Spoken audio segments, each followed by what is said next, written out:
আমরা কথায় কথায় ষড়যন্ত্রের গন্ধ পাই। যেমন 5 আগস্টের পর তারেক রহমান দেশে ফিরে গিয়ে মায়ের সাথে দেখা করলে বিষয়টা সুন্দর ও স্বাভাবিক হতো, কিন্তু ঘটনা সেই রকম হইল না। শেষ পর্যন্ত খালেদা জিয়া লন্ডনে গেলেন, এতে আবার অনেকে খুশিতে বগল বাজাতে শুরু করছেন এই ভেবে যে উনাকেও বোধহয় মাইনাস করা হলো। অনেকেই সুন্দর করে স্ট্যাটাস দিচ্ছে যে আর বোধহয় তাদেরকে দেশে ফেরত দেওয়া যাবে না, ফেরত দেওয়া হবে না। তার উপর আগুনে ঘৃতাহুতির মতন আছেন উপদেষ্টা ডক্টর আসিফ নজরুলের পুরনো ফেসবুক স্ট্যাটাস। রবীন্দ্রনাথের পরে মনে হয় উনি একমাত্র ব্যক্তি যিনি সর্ববিষয়ে কিছু না কিছু আগের থেকে লিখে রাখছেন।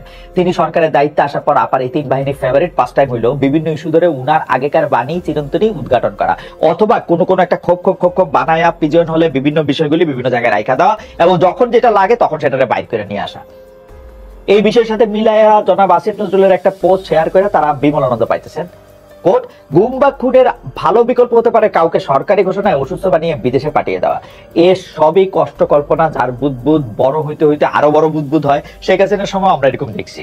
একবার ওঠানো হয়েছিল যে তার ক্যান্সার, একদম আওয়ামী লীগের ভিতরে কার নিজস্ব খবর দেওয়া বলা ছিল যে শেখ হাসিনার ক্যান্সার, তিনি বেশি দিন বাঁচবেন না, তিনি এই জন্য জনসমক্ষে আসতেছে না, ইত্যাদি ইত্যাদি ইত্যাদি।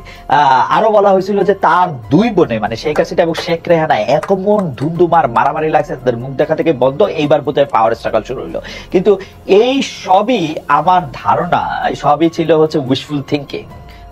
এইসব ভাবনা চিন্তা দেখলে মনে হয় যে এটা আসলে উইশফুল থিঙ্কিং এর চেয়ে বড় কিছু। মানে এইসব ভাবনা চিন্তা দেখলে মনে হয় যে ডুবন্তল করা না হয় খড়কুটাদেরা বেঁচে থাকতে চায়। এরা যে কি ধরতেছে আল্লাহ জানে। যে কোনো সরকার, তারা ইউনূস সরকার হোক বা আর কেউ হোক, যদি মনে করে বিএনপিকে এভাবে মাইনাস করা সম্ভব হবে তাহলে তারা বোকার স্বর্গে বাস করছে, বোকার সঙ্গে। সেনাপ্রধান সস্ত্রীক বেগম জিয়াকে দেখতে গেছিলেন, এইটা নিয়েও বিভিন্ন কথা শোনা গেছে। এই ভদ্রতা, এই আদব আমাদের সাধারণ সামাজিকতা, ধর্মের অংশ তো বটেই।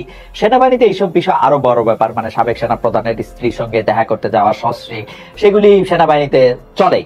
বেগম জিয়াকে দেখতে যাওয়াটা এই ক্ষেত্রে স্বাভাবিক, কিন্তু বাংলাদেশে কোনো বড় এবং স্বাভাবিক বিষয় সচরাচর ঘটে না। বেগম জিয়া বহুদিন ধরে অসুস্থ, অন্তত 8-10টা সেনাপ্রধান তো এর মধ্যে পারই হয়েছেন, কেউ তো এই স্বাভাবিক কাজটা করেন নাই।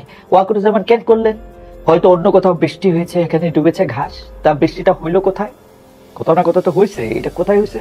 আমাদের কি সাধ্য আছে এই পানির সোর্স খুঁজে বের করার? তা নাই।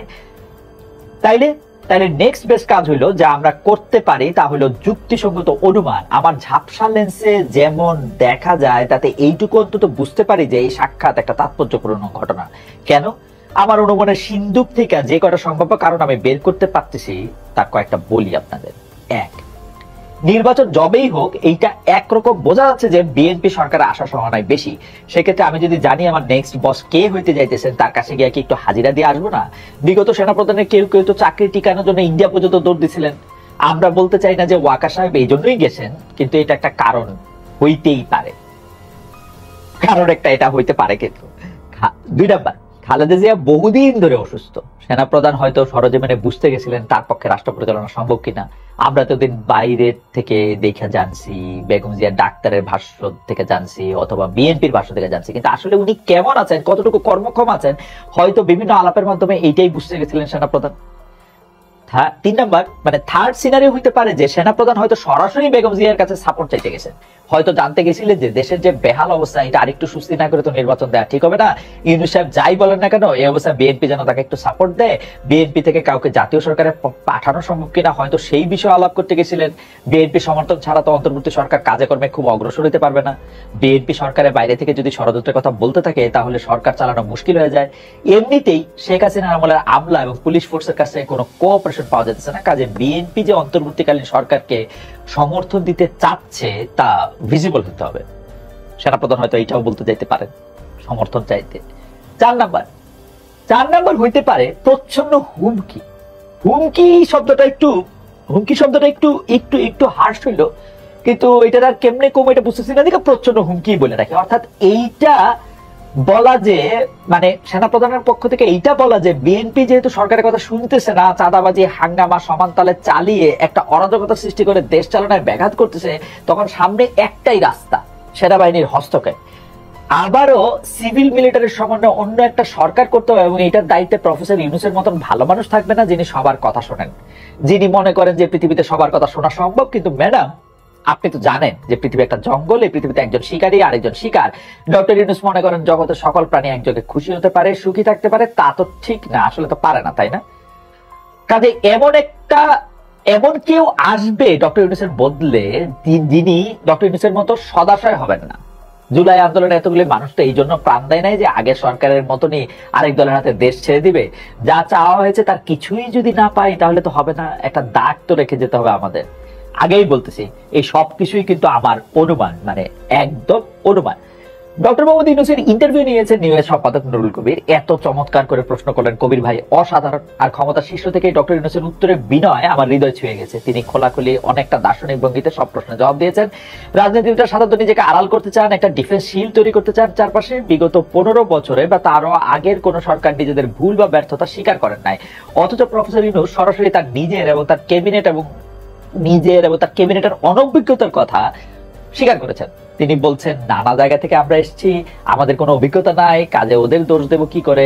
আমাকে দেশ চালানোর দায়িত্ব দেওয়া হয়েছে, বিন্দুমাত্র অভিজ্ঞতা নাই, আমি যদি পারি ওরাও পারবে, এটাই আমার ভরসা ছিল। আমার নিজের পারফরমেন্স নিয়ে আমার সন্দেহ, ওদের পারফরমেন্স নিয়ে আর কি জিজ্ঞেস করবো?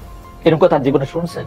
যাই হোক, উনার কোটেশন শেষ হয়, আমি বলি উনার নিজের পারফরমেন্স নিয়ে আমার সন্দেহ, ওদের পারফরমেন্স নিয়ে কি জিজ্ঞেস করবো? আমার তো সেই কোয়ালিটি নাই, যেটুকু শান্তমতো করি, যদি লেগে যায় তো ভালো, না হলে আমাদের কপাল খারাপ। আমরা যারা 90s এর লোক তারা কিন্তু আমরা লটারির নাম ছিল যদি লাইগা যায়, মানে যদি লাইগা যায়। কোটেশন শেষ। বিনয় ভালো, কিন্তু এতটা?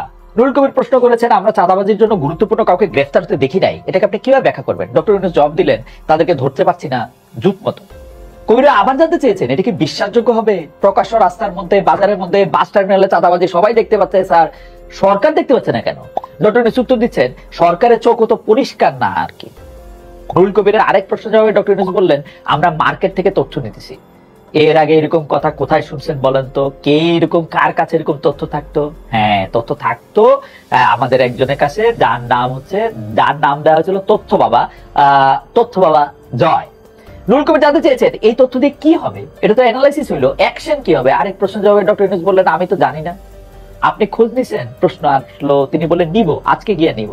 কোটেশন শেষ।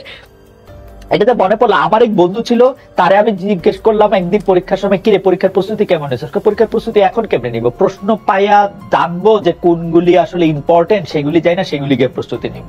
এটা তো পরীক্ষার পর হয়ে যাবে না, হইলে হয়েছে, কিন্তু ইম্পর্টেন্ট জিনিসটা তো শিখবো। তো উনি আজকে গিয়া শুনবেন আর কি কি করতে হবে। বৈষম্য বিরোধী আন্দোলনের একটা মূল লক্ষ্য ছিল ফেসিবাদী ব্যবস্থার বিলোপ, অথচ আন্দোলনের একজন গুরুত্বপূর্ণ সমন্বয়কের কথাবার্তা ও আচরণেও সেই পতিত স্বৈরাচারের অনুরণনী পাওয়া যাচ্ছে। সম্প্রতি রিফাত রশিদ একটা স্ট্যাটাসে লিখেছিলেন জুলাই স্মৃতি ফাউন্ডেশনকে 1 সপ্তাহের মধ্যে ফাংশনাল করুন, অন্যথায় আপনাদের বিরুদ্ধে আমরা সর্বস্তরের জনগণ কঠোর আন্দোলন গড়ে তুলব। এর জবাবে কোন রকম জবাবদিহিতার ধারে দিয়ে না গিয়ে সমন্বয়ক মহাশয় বললেন আন্দোলন করা লাগবে না, কালকে থেকে তুই দায়িত্ব নে।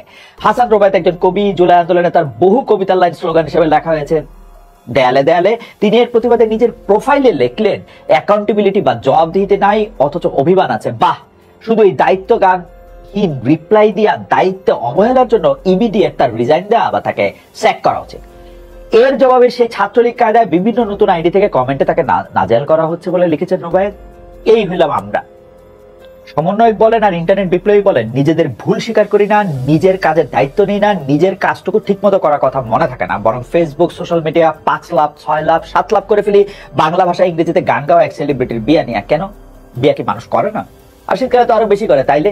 কিন্তু সে তো আগেও একটা বিয়ে করছিল, তো তার আগের বউও আরেকটা বিয়ে করছে, বা খুব ভালো, দুজনের দুটি পথ দুটি দিকে গেছে বেঁকে, কিন্তু এরকম আগে হয় নাই। কিন্তু এখনকার বউয়ের সাথে বয়সের ডিফারেন্স, এইটা অভিনব। সেই সেলিব্রিটি, তার উপর গ্রাউন্ড ব্রেকিং খবর হলো এই মেয়ে অসহ্য স্পর্শ আসছিল না, তার পুরান প্রেমিক এখন আইসা কেন্দ্রে ভাষা দিতে বলতেছে ও কেন আমাকে ছেড়ে গেল।